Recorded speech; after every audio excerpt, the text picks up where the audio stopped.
नमस्कार विद्यार्थी मित्रों, आज આપણે ધોરણ 12 અર્થશાસ્ત્રમાં પ્રકરણ નંબર 8 કૃષિ ક્ષેત્ર વિશેની વાત કરી રહ્યા છીએ, જેની અંદર આજે આપણે એક આઈએમપી પ્રશ્નની વાત કરીશું। પ્રશ્ન છે કૃષિ ક્ષેત્રની નીચી ઉત્પાદકતાના કારણો ચર્ચો। 5 ગુણનો પ્રશ્ન છે અને અગાઉ પણ બોર્ડની એક્ઝામમાં પૂછેલો પ્રશ્ન। તો શરૂ કરીએ। तो पहलू तो भारत देशनी अंदर कृषि क्षेत्र में उत्पादकता ओछी जोवा मळे छे। हवे एनी पाछळनुं कारण कयुं अथवा तो कया कया कारणों एना माटे जवाबदार छे? तो एनी अंदर सौथी मोटो प्रश्न ए छे के भारत एक तो कृषि प्रधान देश छे अने छतां पण भारत देशनी अंदर कृषि पेदाशो जे अन्य देशोनी सरखामणीमां वधारे उत्पन्न थवी जोईए ते थती नहीं। तो केम भारत देश में खेती प्रधान देश होवा छतां पण कई कई समस्यानो सामनो करी रह्युं छे कि जेना कारणे देश में कृषि उत्पादकता ओछी जोवा मळे छे। तो एनी आपणे चर्चा करीए। तो एनी अंदर मुख्य 3 परिबळो जवाबदार छे। भारत देश में जे खेती प्रधान होवा छतां पण जे समस्यानो सामनो करी रह्युं छे एना माटे ए 3 परिबळोमां पहेલું परिबळ छे संस्थाकीय परिबळ, बीजू है टेक्नोलॉजिकल परिबळो अने त्रीजा नंबरनुं छे अन्य परिबळो। तो पहला टॉपिक थी शुरू करिए आपणे। पहलो टॉपिक है संस्थाकीय परिबळो। तो संस्थाकीय परिबळोनी अंदर भौतिक, सामाजिक, आर्थिक अने कायदाकीय परिबळो जे समावेश थाय छे तेने संस्थाकीय परिबळोना नामे ओळखवामां आवे छे। अने भारत देशनी अंदर ए संस्थाकीय परिबळ पण एक अगत्यनुं परिबळ छे कि जेना कारणे खेती क्षेत्रनो ओछो विकास जोवा मळे छे। हवे एनी शरूआत केवी रीते थई? तो संस्थाकीय परिबळोमां अंग्रेजोए जे बधी दाखल करी थी प्रथाओ, जो कि आपणे एवुं पण कही शकीए कि भाई एनी पहेला शुं हतुं, अंग्रेजो आ एनी पहेला। तो एनी पहेलाना जे राजाओ हता ने ए राजाओ कर उघरावता पण ए मर्यादित प्रमाण में उघरावता। ए लोको सदंतरपणे खेडूतोनुं शोषण करता न हता। अथवा तो क्यारेक एवी परिस्थिति आवे छे के जेना कारणे वरसाद ना पड्यो, वधारे पड़तो वरसाद पड़ी गयो, तो ए समये ते समयना जे राजाओ हता ए लोको महसूल माफ कर देता। पण जे अंग्रेजोए आवी कोई पद्धति अपनाई ज नहीं। ए लोको हमणे एक अथवा बीजी रीते खेडूतोनुं शोषण ज कर्युं हतुं। तो अंग्रेजोए दाखल करेली जमीन महसूल माटेनी एटले के जमीन उपर करवेरो उघराववानी प्रथा ए लोको हमणे दाखल करी हती। एमां एक जमीनदारी प्रथा, महालवारी प्रथा अने रैयतवारी प्रथा। पछी खेत धिराणनी सवलतो, खेत पेदाशोनी वेचाण व्यवस्था, वाहन व्यवहारनी सवलतो अने जमीन मालिकीनी प्रथा। आ बधा टॉपिको ए समावेश थाय छे कि जे अंग्रेजो तरफथी जे दाखल करवामां आव्या हता त्यारे केवी रीते शोषण थयुं अने आ अन्य परिबळोनी अंदर शुं परिस्थिति आवी। एटले आनी अंदर संस्थाकीय परिबळोमां आ बधा टॉपिकोनो समावेश थाय छे।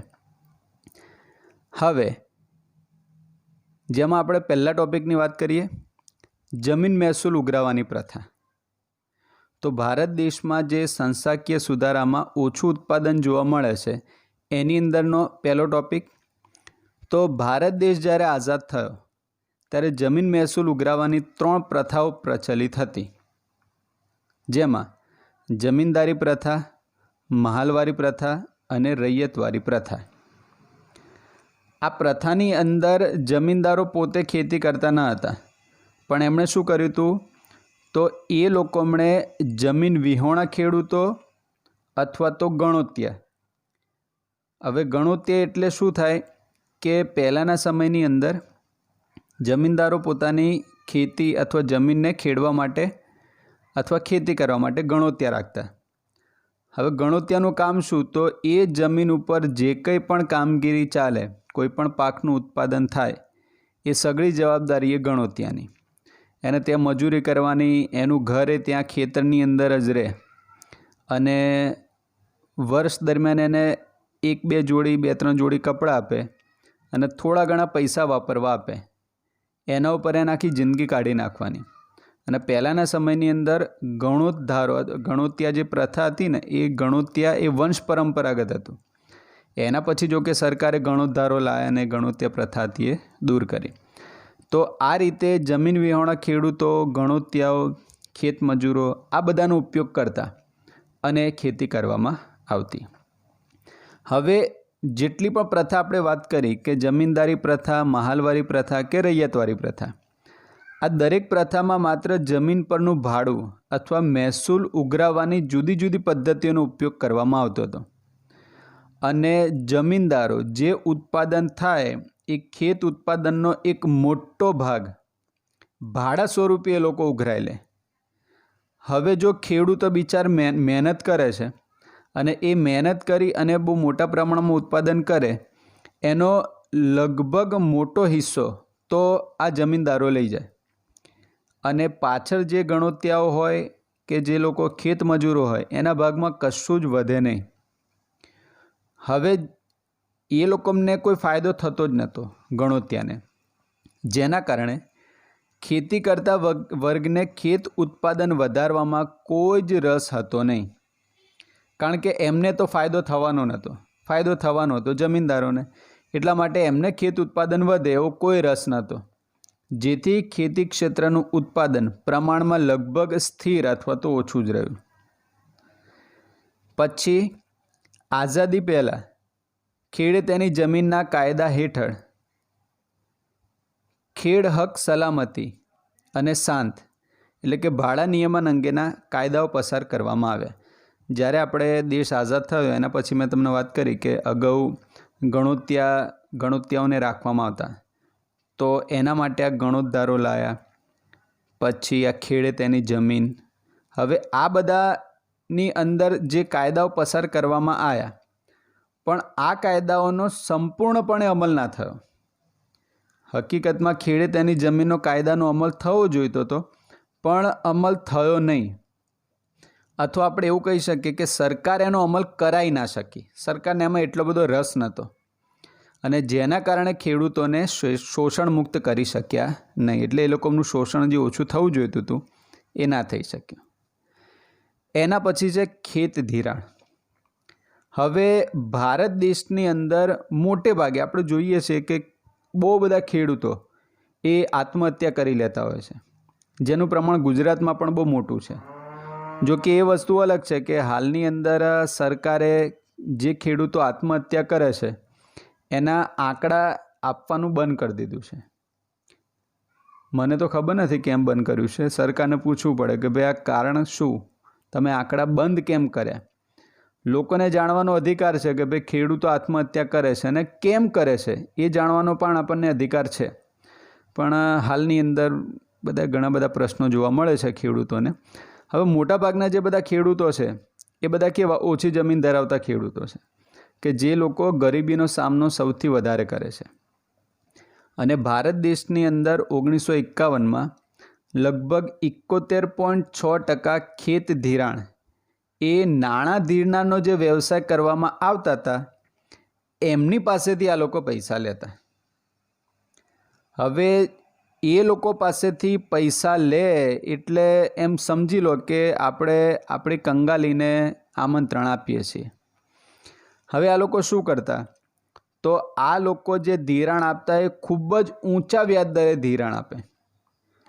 અને જે ઊંચા વ્યાજ દરે ધિરાણ આપે ઉપરાંત પાછા એ હિસાબમાં બી પાછા ગરબડ કરે. એક તો વ્યાજ દર તો ખૂબ જ ઊંચો લે અને હિસાબની અંદર પણ ગરબડ કરી દે. અને આના લીધે એ સમયે ખેડૂતો બહુ વધારે પ્રમાણમાં છેતરાતા હતા. આ સૌથી મોટો પ્રશ્ન તે સમયે જોવા મળતો હતો. અને એની અંદર પાછા આ લોકો જે જમીન ગીરવે મૂકી એ જમીન ગઈ, પ્લસ વ્યાજની અંદર જ એ જમીન જતી રહે. હજી મૂડી તો આપવાની બાકી જ રહે.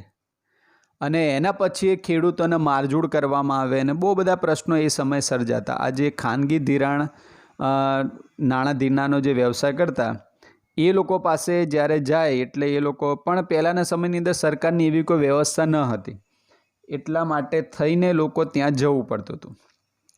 પણ એના પછી આઝાદી પછી સરકારે રાષ્ટ્રીય સ્તરે બેન્કોનું વિસ્તરણ કર્યું, એટલે બેન્કોનું રાષ્ટ્રીયકરણ પણ કરવામાં આવ્યું. રાષ્ટ્રીયકરણ એટલે પહેલાંના અંદર બેન્કો જે શરૂઆત થઈ એ ખાનગી ક્ષેત્રે થઈ, એટલે ખાનગી ક્ષેત્રની અંદરથી સરકારે બેન્કો પોતાની પાસે લઈ લીધી, એને રાષ્ટ્રીયકરણ કહેવાય. અને 1975થી પ્રાદેશિક ગ્રામીણ બેન્કોનું અને 1982થી નાબાર્ડ, આ પૂરા નામની અંદર પૂછાઈ શકે NABARD, એટલે જો કૃષિ ક્ષેત્રની કોઈ બેંક હોય તો આ નાબાર્ડ બેંક, અને એનું પૂરું નામ પણ પૂછાય કે national bank four agriculture and rural development, NABARD. આની રચના કરવામાં આવી અને સંસ્થાકીય ખેત ધિરાણનો વ્યાપ વધાર્યો, એટલે બેંકમાંથી લોકો વધારેમાં વધારે પૈસા લે ધિરાણ પેટે, એવી સરકારે વ્યવસ્થા શરૂ કરી. તો બહુ વધારે સઘન પ્રયાસો હાથ ધરવામાં આવ્યા કે જેના કારણે હાલની અંદર એવું કહી શકીએ કે નાણાં ધિરાણનો જે વ્યવસાય કરતા લોકો દ્વારા માત્ર 27% ખેત ધિરાણ પૂરું પાડવામાં આવે છે. એટલે એવું કહેવાય કે 27% લોકો છે એ લોકો એ આમની પાસેથી ધિરાણ મેળવે છે. કયા? જે ખાનગી નાણાં ધિરનાર છે એમની પાસેથી. બાકીનો જે મોટાભાગનો વર્ગ છે એ લોકો આ સરકાર પાસેથી પૈસા મેળવે છે, એટલે જેના કારણે ખેડૂતોનું શોષણ થોડુંક ઓછું થયું છે. એના પછી છે કૃષિ પેદાશોની વેચાણ વ્યવસ્થા. આપણા ભારત દેશની અંદર સૌથી ખરાબમાં ખરાબ જો કોઈ વ્યવસ્થા હોય ને તો એ આ. ભારત દેશમાં ખેત ઉત્પાદન પણ સારું જ થાય છે, ખેત ઉત્પાદનમાં એટલો મોટો પ્રશ્ન નથી, પણ પ્રશ્ન એ અહીંયા છે કે જે પેદાશો ઉત્પન્ન થાય છે એના વેચાણ માટેની સરકારે એવું કોઈ માળખું જ શરૂ નથી કર્યું. અને હજી પણ આપણા દેશના આઝાદ થયા આટલા બધા વર્ષો વીત્યા એના પછી તો કોઈક એવો વડાપ્રધાન કે એવો કોઈક મુખ્યમંત્રી આવો જોઈતો હતો કે જે ખેડૂતોનું પણ સાંભળે. કારણ કે તમે દરેકે દરેક વસ્તુ વગર ચલાવી શકો, પેટ્રોલ, ડીઝલ, કેરોસીન બધા જ વગર ચાલી શકે, ખેત પેદાશ વગર ના ચાલી શકે. એના વગર તમે મરી જ જવાના છો. છતાં પણ એ લોકો માટેની કોઈ યોગ્ય વ્યવસ્થા કરવામાં આવતી નથી. હવે એના માટે શું થયું? તો ભારતમાં એક તો નબળા પાયાના જે માળખા એટલે કે ઇન્ફ્રાસ્ટ્રક્ચર ને કારણે જે અંતરિયાળ ગ્રામ્ય વિસ્તાર છે એ અંતરિયાળ ગ્રામ્ય વિસ્તારો અને ખેત બજારોને જોડતા યોગ્ય રોડ, રસ્તા કે વાહન વ્યવહારની યોગ્ય સગવડ જ નથી. ચલો, અંતરિયાળ ગામડામાં ઉત્પાદન સારું થયું છે, પણ એ ઉત્પાદન થયા પછી એને બજાર સુધી પહોંચાડવું તો પડે ને, તો પહોંચાડે કેમ ના? તો ત્યાં યોગ્ય રસ્તા જ નથી, જેના કારણે એ ઉત્પન્ન થયેલો પાક એ બજાર સુધી પહોંચી શકતો નથી. આ એક પહેલો પ્રશ્ન. બીજો આનાથી મોટો પ્રશ્ન, મોટે ભાગે ખેત પેદાશોના ઊંચા ભાવનો લાભ ખેડૂતોને મળતો નથી, પણ કોને મળે છે? એ વચેટિયાઓ, જે દલાલો કહેવાય ને, એ દલાલોને આનો લાભ મળે છે. એટલે એ વેપારીઓ અને સંગ્રહખોરો જે છે એ આનો સૌથી મોટામાં મોટો લાભ લઈ જાય. હવે તમે વિચાર કરો કે થોડાક ટાઈમ પહેલાં કે ગમે ત્યારે આપણે વાત કરીએ તો ડુંગળીના ભાવ બહુ વધી જાય છે. તો કે ભાઈ ડુંગળી 100 રૂપિયા, 150 રૂપિયા, 200 રૂપિયા કિલો મળે છે, તો ખેડૂતો તો એમની જોડે તો લાભ વધારે મળવો જોઈએ ને, તો ના, એમને લાભ મળતો નથી, લાભ આ દલાલો લઈ જાય છે. પણ સરકારે આજ સુધીમાં એ દલાલો વિરુદ્ધમાં કોઈ જ એક્શન કે કોઈ પગલાં લીધેલા જ નથી. હવે શું થાય છે કે દેવામાં ડૂબેલા ખેડૂતોને દેવાની ચૂકવણી કરવા માટે પોતાના ખેત પેદાશોને ઘણી બધી વખત ઉત્પાદન પહેલાં જ, ઉત્પાદન થાય એની પહેલાં જ સ્થાનિક શાહુકાર, દલાલ કે વચેટિયા એને વેચી દેવા પડે. કારણ કે એ લોકો એમણે જે બિયારણ, રાસાયણિક ખાતર હોય, સેન્દ્રિય ખાતર હોય, યંત્રો હોય, આ બધા પાછળ એમણે ખર્ચ કર્યો હોય અને દેવું વધી ગયું હોય, એટલે શું થાય? એટલે જે ઉત્પાદન થશે એને એડવાન્સમાં જ બહુ ઓછા અથવા તો મફતના ભાવે આ લોકોને આપી દેશે અને સાવકારો એ લોકો ખરીદી લેતા હોય છે. અને ખેત ઉત્પાદનનું સારું વળતર આ લોકો મેળવી શકતા નથી, જેના કારણે બહુ બધા ખેડૂતો દર વર્ષે નિરાશાવાદી બને છે, પણ આજ સુધીમાં એવી કોઈ વ્યવસ્થા નથી કરી કે જેના કારણે ખેડૂતોને પણ લાભ મળી શકે. એના પછી છે ગ્રામીણ સમાજ વ્યવસ્થા. હવે ભારતનો જે ખેડૂત છે એ મોટે ભાગે પ્રારબ્ધવાદી અને અપૂરતી માહિતી ધરાવે છે. પ્રારબ્ધવાદી એટલે શું? તો પ્રારબ્ધવાદી એટલે જે ભગવાન જે કરે છે એ બધું બરાબર જ છે. એ લોકો એને સહર્ષ સ્વીકારી લે છે. એની અંદર એમને એવું નથી લાગતું કે ભાઈ મારે ઉત્પાદન થાય છે તો મારે ઉત્પાદન વધારવા માટે કંઈક પ્રયાસ હાથ ધરવો જોઈએ. એ લોકો એવું કશું જ કરતા નથી. આ બધા જે હોય એ બધા પ્રારબ્ધવાદી કહેવાય. બીજું કે ગ્રામ્ય સમાજ એ જૂનવાણી પરંપરાઓ અને વ્યવસ્થાઓથી બંધાયેલો છે, અને આ સૌથી મોટામાં મોટો માઇનસ પોઈન્ટ ગ્રામ્ય વિસ્તારનો, કારણ કે અહીંયા શું છે, શિક્ષણનો બહુ મોટો અભાવ છે, જેના કારણે અહીંયા અંધશ્રદ્ધા, વહેમો, કુરિવાજો આ બધાનું પ્રમાણ ખૂબ જ વધારે પ્રમાણમાં જોવા મળે છે. અને તેથી પણ તેઓ મૂળભૂત રીતે પ્રારબ્ધવાદી હોય ઈશ્વરે આપેલ સમસ્યાઓ અથવા અભાવપણાને સ્વીકાર કરી લે છે. આ શિક્ષણના અભાવ જ્યાં જોવા મળે ત્યાં આ સૌથી મોટા પ્રશ્નો જોવા મળે છે. એની જગ્યાએ જો કોઈ વ્યક્તિ કે જે વધારે ભણેલો છે એની જોડે જો કોઈ વસ્તુની ઉણપ છે તો એ વસ્તુ વધારે એ મેળવી શકે એવો પ્રયાસ કરશે, અને એ વધારેમાં વધારે આવક મેળવવાનો પ્રયાસ કરે.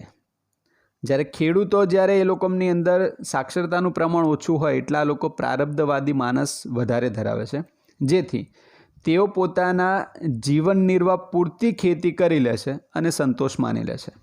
હકીકતમાં એ લોકો વધારેમાં વધારે આવક પ્રાપ્ત થાય એવું એ લોકોને પ્રયાસ કરવો જોઈએ, અને તેઓમાં આર્થિક વિકાસ કરવા, ખેતીનો વિકાસ કરવો, આવકમાં વૃદ્ધિ કરવી આવી કોઈ જ ઈચ્છા, અભિલાષા, પ્રેરણા આવું કંઈ જ જોવા મળતું નથી. એ લોકો એવું નથી ઈચ્છતા કે ભાઈ અમે વધારેમાં વધારે ઉત્પાદન કરીએ. એ આ પ્રારબ્ધવાદી માનસ ધરાવે છે. એટલા માટે આપણે વાત કરી સંસ્થાકીય પરિબળોની. જો ફક્ત સંસ્થાકીય પરિબળો પૂછાય તો ગ્રામીણ સમાજ વ્યવસ્થા સુધી લખવાનું થાય છે. એના પછી છે ટેકનોલોજીકલ પરિબળ. તો ભારતમાં કૃષિ ક્ષેત્રમાં પાકની બાબતમાં પરંપરાગત રીતે જૂની ઉત્પાદન પદ્ધતિનો ઉપયોગ જોવા મળે છે. હવે જૂની ઉત્પાદન પદ્ધતિ કેવી? તો આ લોકો ખેતીની અંદર જૂના સાધનોનો ઉપયોગ કરે છે, જેમ કે હળ અને બળદ. પછી જૂની વિચારધારાઓ ધરાવે છે, જૂની પદ્ધતિઓ ધરાવે છે. આ બધા જે ક્ષેત્રો છે કૃષિ ક્ષેત્રને નિર્બળ બનાવે છે. આ સૌથી મોટો પ્રશ્ન. બીજું, હાલની અંદર એટલે કે વર્તમાન સમયમાં પણ ભારતમાં ખેડૂતો ટ્રેક્ટરને બદલે હળ અને બળદનો ઉપયોગ કરતા જોવા મળે છે, અને એમની પાસે જે જમીન હોય છે તો એ જમીન ઘણી વખતે ખેડાયા વગરની પણ રહેશે, કારણ કે તમે હળ અને બળદ દ્વારા જોઈએ એટલા પ્રમાણમાં ખેડાણ કરી શકતા નથી. બીજું, સુધારેલા બિયારણને બદલે પરંપરાગત બિયારણો વાપરે છે. હવે સુધારેલા બિયારણોના કારણે જ હરિયાળી ક્રાંતિ થઈ એવું આપણે કહી શકીએ, કે જે ઉત્પાદન વધારવા માટે બહુ અગત્યનો ફાળો આપે છે. પણ એ લોકો સુધારેલા બિયારણને બદલે પરંપરાગત બિયારણ વાપરે છે, જેથી કરીને પણ ઉત્પાદકતા બહુ જ ઓછી થાય છે. ઉપરાંત છાણિયા ખાતરોનો ઉપયોગ પણ નીચી ઉત્પાદકતા સર્જે છે, અને પાક સંરક્ષણ માટે જંતુનાશક દવાઓ અને નવીન પદ્ધતિઓનો ઉપયોગ એ ભારતનો ખેડૂત ખૂબ જ ઓછા પ્રમાણમાં કરે છે. એટલે આ બધા પરિબળો એવા છે કે જેના કારણે ભારત દેશની અંદર ટેકનોલોજીકલ પરિબળ છે. આ ટેકનોલોજીકલ પરિબળ કદાચ 2 માર્કની અંદર પૂછાય તો કે જૂના સાધનો, જૂની વિચારધારા, ટેકનિકલ યંત્રોનો ઉપયોગ કરતા નથી, પછી છાણિયા ખાતરનો ઉપયોગ વધારે કરે છે, જંતુનાશક દવાઓ છે, અને નવીન પદ્ધતિનો ઉપયોગ ઓછો કરે છે, સુધારેલા બિયારણોનો ઉપયોગ નથી કરતા. આ બધા ટૉપિકો તમે લખી શકો. હવે એના પછીની વાત કરીએ અન્ય પરિબળો. તો અન્ય પરિબળોની અંદર છે વસ્તીનું ભારણ. આ પણ વધારે જે ખેડૂતો સમસ્યાનો સામનો કરે છે એ વસ્તી એટલે સમજો કે ભારત દેશની અંદર કોઈ પણ સમસ્યા હોય, કોઈ પણ સમસ્યા તમે લઈ લો, એના મૂળમાં છેલ્લે તો વસ્તી આવવાની જ છે. હવે કેમ વસ્તી એ આની અંદર જોઈએ તો ભારતની આઝાદી સમયે ભારતમાં 72% લોકો ખેતી ક્ષેત્રમાંથી રોજગારી મેળવતા હતા. હવે આ ટકાવારી ધીરે ધીરે ઉત્તરોત્તર ઓછી થઈ. 2001-2માં ઘટીને 58% જેટલી થઈ અને 13-14ની અંદર રોજગારી મેળવવાનું પ્રમાણ 49% નોંધવામાં આવ્યું. પણ 49% એટલે બહુ જ વધારે કહેવાય. આમ ખેતી ક્ષેત્ર પર રોજગારીનું ભારણ ઘટ્યું તો ખરું, પણ અન્ય ક્ષેત્રો કરતાં આનું પ્રમાણ ખૂબ જ વધારે છે, જે વિદેશોની તુલનામાં ખૂબ જ વધારે કહેવાય. ખૂબ જ વધારે. કારણ કે તમે વિદેશમાં જુઓ તો ઓસ્ટ્રેલિયામાં 7-9% જોવા મળે છે. પછી ઇંગ્લેન્ડની અંદર બી એ પ્રમાણે જોવા મળે છે. પછી અમેરિકાની અંદર બી 5-7% જોવા મળે છે. એટલા ટકા લોકો જ ખેતીમાં રોકાયેલા છે, જ્યારે ખેતી આપણા કરતાં બહુ વધારે પ્રમાણમાં કરે છે એ લોકો. બરાબર. એટલે વિદેશોની સરખામણીમાં આપણે બહુ વધારે પ્રમાણમાં ખેતીની અંદર રોકાયેલા છે. અને અહીંયા ખેત ક્ષેત્રે કુલ ઉત્પાદનનું જે પ્રમાણ મેળવે તેને વધુ પડતી વ્યક્તિઓ વચ્ચે ઉત્પાદન અથવા આવક વહેંચાઈ જાય છે. જેમ કે આપણે બેરોજગારીના ટોપિકની અંદર જોયું હતું કે જે જમીન ઉપર જરૂર કરતાં વધારાના શ્રમિકો અથવા તો ખેડૂતો કામ કરે છે તો એનાથી ઉત્પાદન વધતું નથી, પણ જમીન ઉપર બોજ વધે છે. કારણ કે કોઈ જમીન છે, એ જમીન ઉપર 5 જણા કામ કરી શકે એવા છે, પણ હવે 10 જણા કામ કરે છે એક જ ઘરના. તો પહેલાં જે આવક 5 જણની વચ્ચે વહેંચાવી જોઈએ 10 જણની વચ્ચે વહેંચાય છે. એટલે જેના કારણે પણ ઉત્પાદન એ બધા વચ્ચે વહેંચાય એટલે ઓછું જોવા મળે છે આ વસ્તીનું ભારણ. અને બીજા નંબરનો ટૉપિક છે આર્થિક આયોજનનો અભાવ. તો ભારત સરકારે જેટલી પણ પંચવર્ષીય યોજના અમલમાં મૂકી એમાં પહેલી પંચવર્ષીય યોજના માટે ખેતી ક્ષેત્રને પ્રાધાન્ય આપ્યું હતું. બસ એ આપ્યું. એના પછી બીજી પંચવર્ષીય યોજનાથી માંડીને આજ સુધીમાં ક્યારેક ખેતીને પ્રાધાન્ય આપ્યું નથી. અને ભારતનું જે આર્થિક આયોજન છે ઉદ્યોગ કેન્દ્રિત બન્યું છે અને ઉદ્યોગોને સૌથી વધારેમાં વધારે એમણે મહત્ત્વ આપવામાં આવ્યું હતું. અને ભારત સરકારે ઉદ્યોગો પાછળ જેટલો પ્રયત્ન સમયની ફાળવણીને ખર્ચ કરે છે એટલું પ્રદાન એ ખેતી ક્ષેત્રને આપતા નથી. જો એના કરતાં અડધું અથવા તો 25% પણ જો એ લોકો ખેતીને પ્રાધાન્ય આપે તો ભારત દેશમાં ખેતી ક્ષેત્રે બહુ મોટા પ્રમાણમાં રોજગારી પણ મળે એવી છે અને રાષ્ટ્રીય આવકમાં પણ વધારો થાય છે. એટલા માટે એવું કહી શકાય કે ભારતમાં કૃષિ ક્ષેત્રની સ્થિતિ એ ચિંતાજનક છે.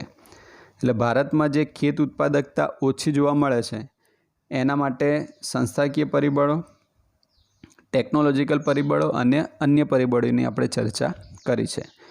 તો આશા રાખું છું કે તમને વિડીયોમાં સમજ પડી હશે. આવતી વખતે નવા ટૉપિક સાથે ફરી મુલાકાત કરીશું. Thank you.